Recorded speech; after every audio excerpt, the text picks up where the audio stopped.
साथीहरू, आज चाहिँ म घरमा काम छैन नानीसँग है, घरमै भएकोले गर्दाखेरि हलुवा खानु मन परिरहेछ। दिदीलाई पनि हलुवा खानु मन पऱ्यो अरे, त्यही भएर चाहिँ आफ्नै स्टाइलमा यहाँ हलुवा बनाउँदैछु। अन्त हलुवामा चाहिँ इलाइचीको खुसबु मिठो हुन्छ भने चाहिँ म यहाँ इलाइची केलाउँदैछु है, इलाइचीको धुलो निकाल्नुको लागि, पाउडर बनाउनुको लागि। अनि यहाँ अलिकति बदाम काजु पनि काटिरहेको छु, किसमिस पनि हाल्नुपर्छ है। अहिले बनाएर देखाउँछु ल तपाईँहरूलाई आफ्नै स्टाइलमा त। मैले चाहिँ यो बनाउनुको लागि सबै रेडी गरिसकेको छु। मैले कटौरी अलिकति कम्ती छ, किसमिस हो, मैले किसमिसलाई चाहिँ फ्रिजरमा राखेको थिएँ है, खराब हुँदैन। अनि यो बादाम भयो, यो इलाइची, अब म बदामलाई अलिकति घिउमा रोस्ट गर्नु गइरहेको छु।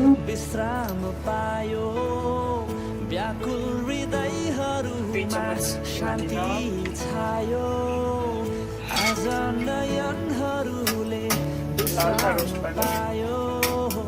व्याकुल हृदयहरूमा शान्ति छायो, तिमीलाई देखेपछि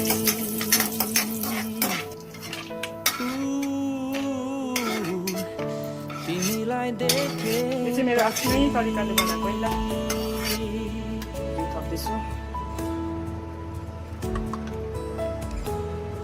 मैले यसमा कुनै पनि कलरहरू युज गरेको छुइनँ, प्लेन बनाउँदैछु।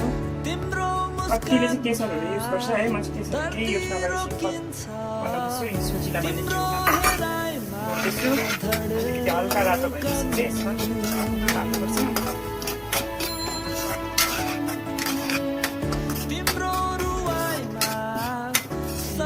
यो हल्का रातो भइसकेको छ है,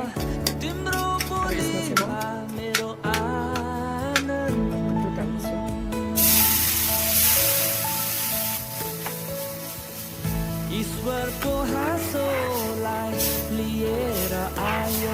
तपाईँले स्वाद अनुसार चाहिँ कतिको मिठो खान चाहनुहुन्छ। यो चाहिँ इलाइची पाउडर घरमै यसरी कुटेकोले गर्दा राम्रो कुटिएको छैन है,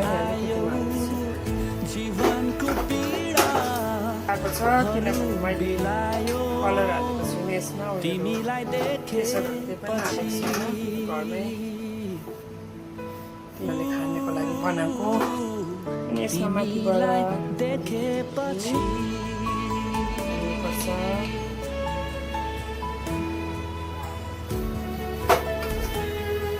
मेरो चाहिँ हलुवा रेडी भइसकेको छ, तर मेरो चाहिँ यस्तो टाइपको भएको छ। मैले आफ्नै स्टाइलमा बनाएको।